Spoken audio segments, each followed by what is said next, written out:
RBI का gold reserve 8.80 lakh crore के पार। क्या भारत दुनिया की टॉप गोल्ड इकोनॉमी बन रहा है? नमस्कार दोस्तों, आज हम बात करेंगे उस खजाने की जो किसी राजा का नहीं बल्कि पूरे भारत का है। वो खजाना है आरबीआई का गोल्ड रिजर्व। दोस्तों, रिजर्व बैंक ऑफ इंडिया ने हाल ही में अपने सोने के भंडार यानी गोल्ड रिजर्व में बड़ा इजाफा किया है।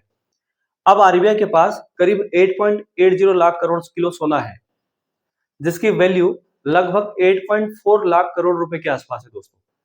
लेकिन सवाल ये है कि इतना सोना आखिर कहां से आता है, आरबीआई इसे क्यों बढ़ा रहा है दोस्तों, और क्या इसका सीधा असर आपकी जेब पर भी पड़ सकता है? आइए इस पूरी गोल्ड मिस्ट्री को समझते हैं। सबसे पहले समझिए, आरबीआई का गोल्ड रिजर्व मतलब वो सोना जो भारत का सेंट्रल बैंक अपने पास रखता है, ताकि देश की करेंसी और इकोनॉमी को एक स्ट्रॉन्ग बैकअप मिल सके।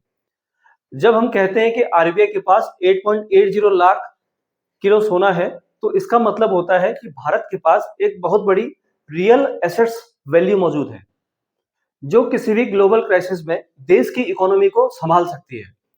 इस सोने का कुछ हिस्सा देश के अंदर आरबीआई के वॉल्ट्स में रखा होता है और बाकी का हिस्सा विदेशों में सुरक्षित बैंक या वॉल्ट्स के स्टोर में जमा किया जाता है दोस्तों, जैसे लंदन और स्विट्जरलैंड में।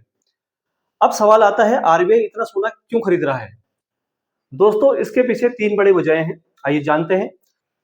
इसकी पहली वजह है ग्लोबल अनसर्टेनिटी।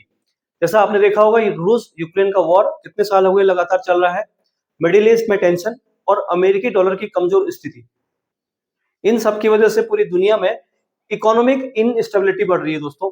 ऐसे में आरबीआई जैसी संस्थाएं गोल्ड को सेफ हेवन एसेट्स मानकर अपनी होल्डिंग इसमें बढ़ा रही है। इसकी दूसरी सबसे बड़ी वजह है डाइवर्सिफाई स्ट्रेटेजी। आरबीआई के पास बहुत बड़ी विदेशी मुद्रा भंडार यानी कि फॉरेन एक्सचेंज रिजर्व है, लेकिन अगर डॉलर या यूरो की वैल्यू गिरती है तो नुकसान हो सकता है।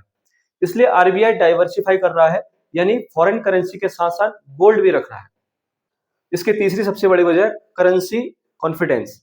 जब देश के पास ज्यादा सोना होता है तो उसकी करेंसी पर लोगों का भरोसा बढ़ जाता है। ये भारत की ग्लोबल इमेज को भी मजबूत करता है दोस्तों। वीडियो में आप आगे जानते हैं दोस्तों, आरबीआई के पास कितना सोना मौजूद है अभी।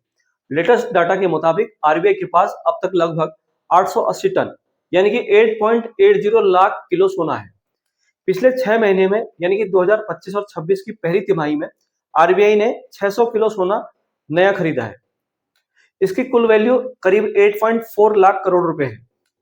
अगर आप तुलना करें तो साल 2010 में आरबीआई के पास 557 टन सोना था, यानी पिछले 15 सालों में आरबीआई ने लगभग 60% तक गोल्ड रिजर्व को बढ़ाया है। दोस्तों, आप देखते हैं भारत सोने के मामले में दुनिया में कहां खड़ा है। यूएसए के पास करीब 8,100 टन सोना है, जर्मनी के पास लगभग 3,300 टन सोना है, आईएमएफ यानी कि इंटरनेशनल मॉनेटरी फंड के पास करीब 2,800 टन सोना है, और इंडिया अब करीब 800 टन सोने के साथ टॉप 10 गोल्ड रिजर्व वाले देशों में शामिल हो चुका है दोस्तों। ये दिखाता है कि भारत अब केवल कंज्यूमर नहीं बल्कि गोल्ड पावर नेशन भी बन चुका है। दोस्तों, क्या आप जानते हैं आरबीआई गोल्ड कैसे खरीदता है? आरबीआई खुद जाकर मार्केट से सोना नहीं खरीदता दोस्तों, बल्कि यह काम होता है बैंक ऑफ इंटरनेशनल सेटलमेंट्स यानी कि बीआईएस जैसे ग्लोबल बैंक के जरिए। इनके द्वारा वो सोना खरीदता है। कभी कभी आरबीआई अपने विदेशी मुद्रा रिजर्व का हिस्सा बदल देता है। एग्जाम्पल के तौर पर देखें तो डॉलर बेचकर गोल्ड बॉन्ड खरीद लेता है। इससे भारत के पास रियल एसेट्स भी रहता है और करेंसी रिस्क भी कम हो जाता है। अब वीडियो में आगे जानते हैं कि इसका आम लोगों पर क्या असर पड़ेगा। आरबीआई के ज्यादा गोल्ड रिजर्व होने से आम जनता पर तीन पॉजिटिव इफेक्ट पड़ते हैं दोस्तों।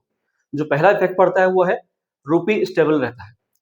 विदेशी करेंसी के मुकाबले रुपया ज्यादा मजबूत होता है दोस्तों। इससे इंपोर्ट कॉस्ट और इन्फ्लेशन पर कंट्रोल रहता है। दूसरा जो इम्पैक्ट पड़ता है, इन्वेस्टर का भरोसा रहता है। जब आरबीआई जैसी संस्थाएं गोल्ड खरीदती है तो लोग भी गोल्ड इन्वेस्टमेंट को सुरक्षित मानते हैं। तीसरा जो इम्पैक्ट पड़ता है, देश की क्रेडिट रेटिंग बेहतर होती है, यानी कि ग्लोबल एजेंसी जैसे मूडीज और S&P इसे एक मजबूत संकेत मानती है दोस्तों। इसका सीधा मतलब है स्टेबल इकोनॉमी, स्ट्रॉन्ग रूपी और बढ़ता हुआ इन्वेस्टर कॉन्फिडेंस। दोस्तों, एक्सपर्ट का मानना है कि आने वाले 2 सालों में आरबीआई अपना गोल्ड रिजर्व 1,000 टन से ज्यादा तक ले जा सकता है, क्योंकि ग्लोबल डिमांड लगातार बढ़ रही है। इसका मतलब है कि भारत धीरे धीरे गोल्ड बैक्ड इकोनॉमी की तरफ बढ़ रहा है। एक ऐसी इकोनॉमी जहां सोना सिर्फ ज्वेलरी नहीं बल्कि स्ट्रेटेजिक पावर भी है। तो दोस्तों, जब भी आप सुने कि आरबीआई ने सोना खरीदा है या गोल्ड खरीदा है, तो समझिए ये सिर्फ सोना नहीं है बल्कि भारत की आर्थिक सुरक्षा की एक ढाल भी है। तो बताइए दोस्तों, आपको क्या लगता है, आरबीआई को और ज्यादा गोल्ड खरीदना चाहिए कि आप रुक जाना चाहिए? कमेंट में अपना ओपिनियन जरूर बताइए। अगर आपको वीडियो पसंद आई हो तो लाइक कीजिए, सब्सक्राइब कीजिए हमारे यूट्यूब चैनल को और बेल आइकन दबाना ना भूलें। मिलते हैं अगली अपडेट के साथ, तब तक अपना ध्यान रखें। तब तक के लिए नमस्कार, वंदे मातरम।